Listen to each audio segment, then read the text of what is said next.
se ha politizado de tal manera que la sociedad en general, cuando escucha el término de los derechos humanos, solamente cree que es para los caviares, para los izquierdistas, para los comunistas, para los delincuentes, cuando el término de derechos humanos es para absolutamente todos.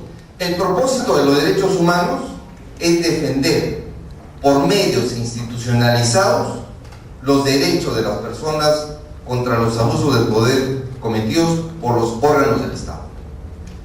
Cuando un órgano del Estado hace una violación de derechos a una persona, hay una violación a los derechos humanos. Pero cuando cualquiera de nosotros comete un ilícito penal contra una persona, estamos cometiendo un delito. Hay una línea muy delgada en lo que realmente son violaciones a los derechos humanos y lo que son los delitos comunes. Por eso es importante que cuando ustedes escuchen estas discusiones que hay sobre derechos humanos, vean desde dónde vienen, cómo vienen y a dónde quieren ir. Los derechos humanos además están para promover el establecimiento de condiciones de desarrollo multidimensional del ser humano. No solamente es el derecho a la vida, el derecho a la integridad, va mucho más allá. El derecho a la educación, el derecho a la libertad de expresión, el derecho a la libertad de opinión, el derecho a la vivienda, el derecho a vivir en circunstancias climáticas saludables, por ejemplo. Eso también tiene que ver con los derechos humanos. Y dentro del mundo académico, los derechos humanos se han dividido en 3 generaciones, de los cuales yo no comparto, porque los derechos humanos tienen que ser transversales. Y esta es la clásica división donde se conoce a los derechos humanos de primera generación como los derechos civiles y políticos, que tienen que ver con todo lo individual, es decir, el derecho al voto, el derecho a ser elegido, el derecho a la vida, a la integridad, al pensamiento, el derecho a la creencia religiosa, etc. Los derechos económicos, sociales y culturales, que son aquellos derechos colectivos, por ejemplo, el derecho a la salud, el derecho a la alimentación, el derecho a la educación, son derechos colectivos. Y finalmente hay una tercera generación que son los derechos de desarrollo, que llaman los derechos de la paz o simplemente derechos de tercera generación, que son aquellos que no entran ni en el primero ni en el segundo, todos lo meten en el tercero. Derecho al medio ambiente, derecho a los pueblos indígenas, el derecho a la paz propiamente dicha, etc. Sin embargo, personalmente, yo creo que los derechos humanos tiene que ser visto de diferente manera, una transversalidad a todos los temas donde incluye el tema fiscal, y para esto creo importante que se tiene que trabajar en 3 temas. En primer lugar, hay que revalorizar el término de los derechos humanos, hay que revolucionar en lo que son los derechos humanos en su conjunto.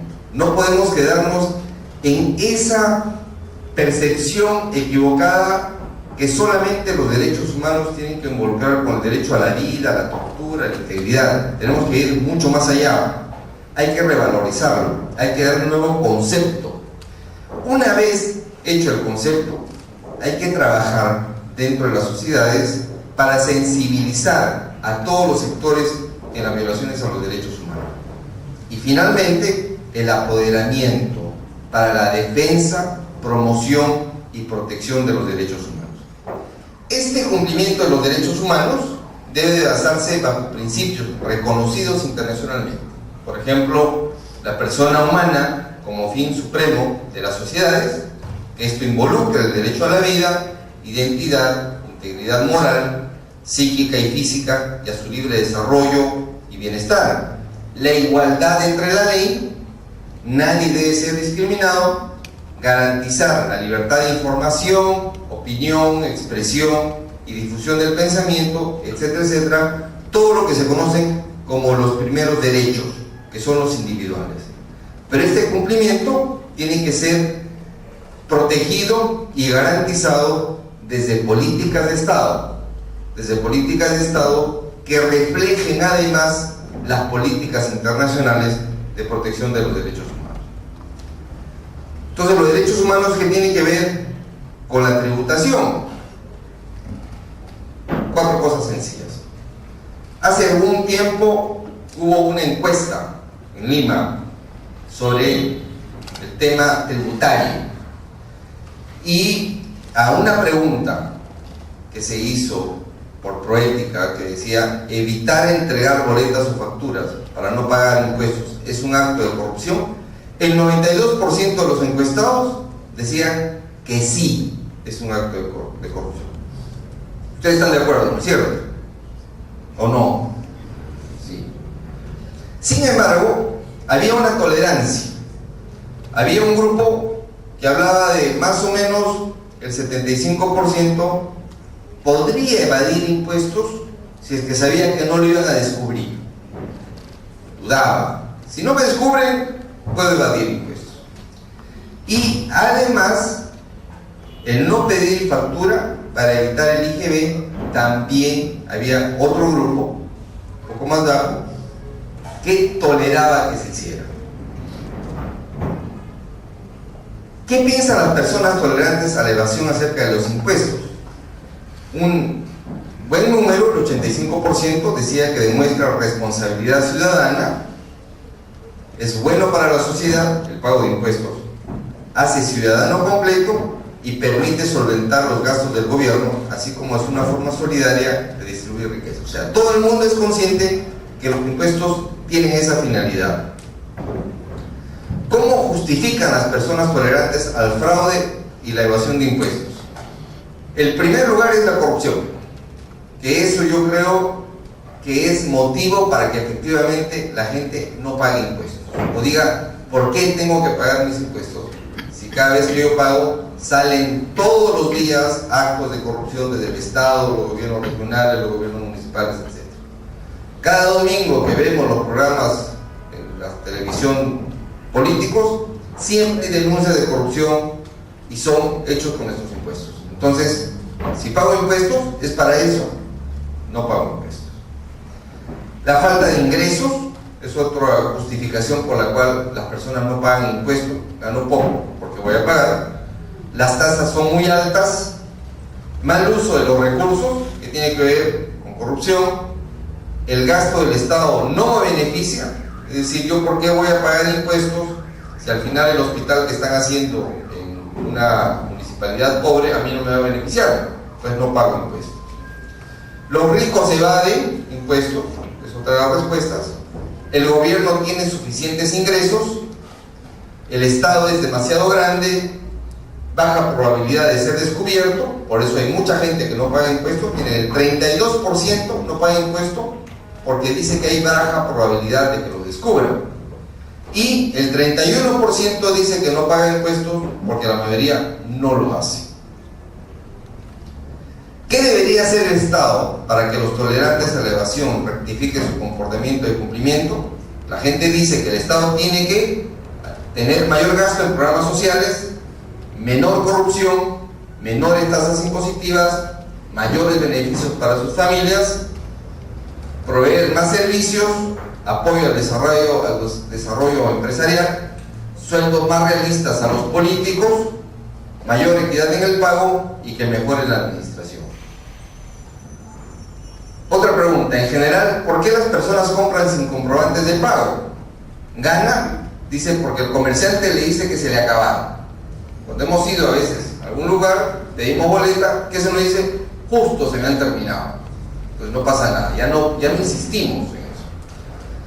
No pedimos porque pagamos menos impuestos, pues no lo creemos necesario, y eso tiene que ver justamente con lo que es cultura tributaria, porque el comerciante me ofrece una rebaja, con boleta o sin boleta, con factura y sin factura, nada. Si le doy factura le tengo que cobrar el impuesto, si no le voy a rebajar, porque no sabe para qué sirve, porque el vendedor no ofrece el comprobante, a pesar de que bajo la ley tienen que ofrecer boleta o factura, porque el monto que compra es mínimo, porque uno no tiene RUC, y una serie de respuestas que también inciden en este resultado. A la pregunta ¿cuán probable es que lo detecten si incumple sus obligaciones tributarias? Miren, 45% dice que es probable que lo detecten, pero sin embargo son conscientes de que si no lo descubren pueden evadir. Muy probable el 29%, nunca 7%. Nunca están seguros que nunca nadie les va a descubrir, y poco probable el 19%. ¿Cuán sensible es la gente al aumento de la penalidad por evasión tributaria? Sensible el 26%, poco sensible el 36% y nada sensible el 38%. Como las leyes penales no son duras en materia de cumplimiento tributario, entonces uno no es sensible, excepto porque ya son cometidos en relación a delitos penales, hay carcelería. Pero si no pagas impuestos, nadie está asustado, digamos, de lo que le pueda pasar si es que no paga impuestos. Y esto tiene que ver con esta gran pregunta de ética, ¿no? ¿Cumplir o no cumplir? Esa es la cuestión. Si yo cumplo, es para que el Estado pueda garantizar los derechos humanos de los ciudadanos. Y si no cumplo, no solamente estoy faltando a mi obligación ciudadana, también estoy siendo cómplice de las falencias que puedan tener los grupos más necesitados del país, porque simplemente a mí no me interesa con cumplir mis obligaciones. Aquí está la pregunta: ¿perseguir o servir? Cuando se habla, por ejemplo, de la SUNAT, todo el mundo tiembla. Le llega a cualquiera una carta o un correo electrónico de la SUNAT y es peor que el cuco cuando éramos chicos. Uy, me han mandado un correo, ¿qué me estarán diciendo? A veces le escriben a uno para decirle, para confirmar datos, si su correo electrónico es el correcto, etc. Pero uno se asusta. Pero de eso no se trata. Se trata de servir. Se trata de que haya una conciencia. Porque cuanto más personas puedan cumplir sus obligaciones tributarias, menos cartas le va a tener que llegar de la SUNAT, menos fiscalizaciones se tienen que hacer porque la gente está cumpliendo. Y esto nos lleva a relacionar que si todo el mundo cumple con pagar los impuestos, el Estado va a gastar menos dinero en la burocracia de personal que representa una institución como la SUNAT, justamente para velar para que la gente pague sus impuestos.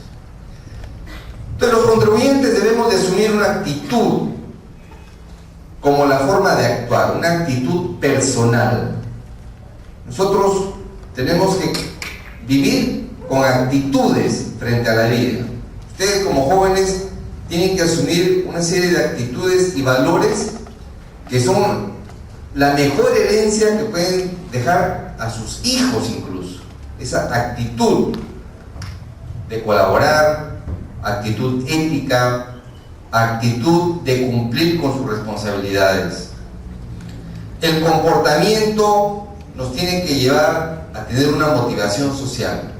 Yo quiero ser o quiero hacer del Perú algo más grande, mejor, más desarrollado. Quiero evitar ver pobreza o niños que están buscando entre los basureros alimentación. Quiero evitar ver que haya violencia doméstica. Quiero que no haya desnutrición ni hambre, o que no haya violencia en mi país.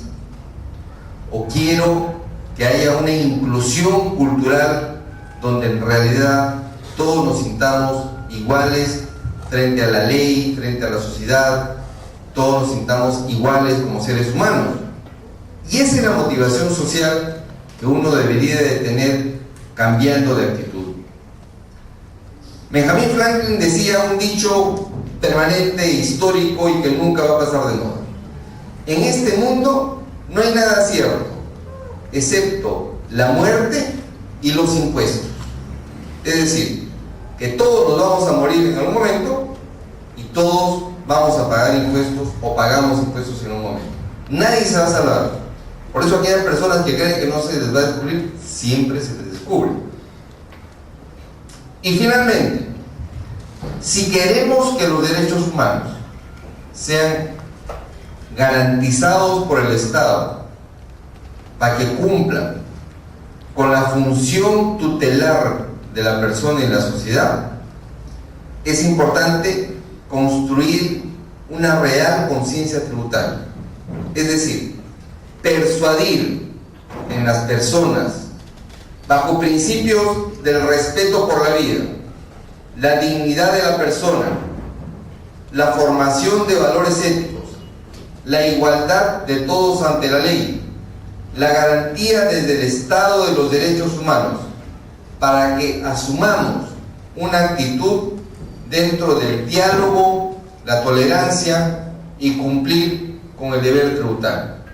Una vez que podamos ver de esa actitud y esa motivación, podemos decir finalmente que hemos cumplido con que el Estado garantice los derechos humanos gracias a nuestra colaboración, a nuestra obligación como ciudadanos tributantes de los mismos.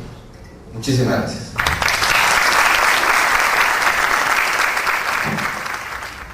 En este caso soy una estudiante de la Escuela de Auditoría y quisiera hablarle de cultura tributaria. Nosotros vemos la cultura tributaria tanto como una obligación. La labor de nosotros como futuros contadores es de no verlo tanto como una obligación, sino como un acto voluntario de dar para que nuestro país progrese. En nuestro país no es tan ideal nuestra cultura y conciencia tributaria, porque vemos casos de evasión y elusión tributaria. Pero para eso estamos nosotros, formándonos para que en un futuro seamos aquellos que siembren cultura y conciencia tributaria para el progreso de nuestro país. Gracias.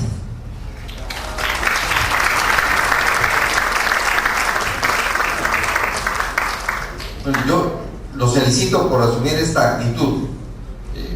Yo enseño en 3 universidades a jóvenes como ustedes, y en una universidad que no voy a decir el nombre, no encuentro esa respuesta de los jóvenes, no encuentro una motivación social. Hay grupos de jóvenes en el país que no les interesa lo que pase en el país, que no les interesa lo que pasa a su alrededor, que no están informados de nada, que no leen noticias, que no ven televisión y que solo se dedican o a estar en el chat o a estar en fiestas. Por eso me alegra que ustedes, como jóvenes de esta generación, organicen estos temas que son, 1, tan delicados, y 2, temas que nadie quiere discutir en el país porque se sabe que se tocan temas sensibles. Así que yo en verdad los felicito y me siento muy honrado de haber estado esta tarde con ustedes. Es una pregunta que le quisiera hacer a usted, de posible. ¿Cuál cree que es el papel fundamental del contador para ayudar de cierto modo a que el Estado se pueda desarrollar con gran calidad y bienestar? El papel del contador es una carrera que existe desde hace muchos siglos, no es una carrera nueva como el ingeniero medioambientalista, etc. El papel del contador existe, o el contador en sí existe desde que existe la humanidad. El tema es que quien usa su carrera para servir o para servirse, y así como en la carrera de contador hay buenos y hay malos, en todas las demás carreras también lo hay. No importa si eres contador, si eres abogado, si eres médico, no importa qué carrera tienes, lo importante es el valor que tú le das a tu carrera para servir a la sociedad. Si tú tienes eso claro, y tienes la conciencia real de que desde tu formación profesional vas a ayudar a la sociedad en su conjunto, estás en el camino correcto. Pero si crees que desde tu capacidad de contador vas a ayudar para que otros evadan los impuestos o para hacer las trampitas contables que a veces algunos pueden hacer, estás en el camino equivocado. O te cambias de carrera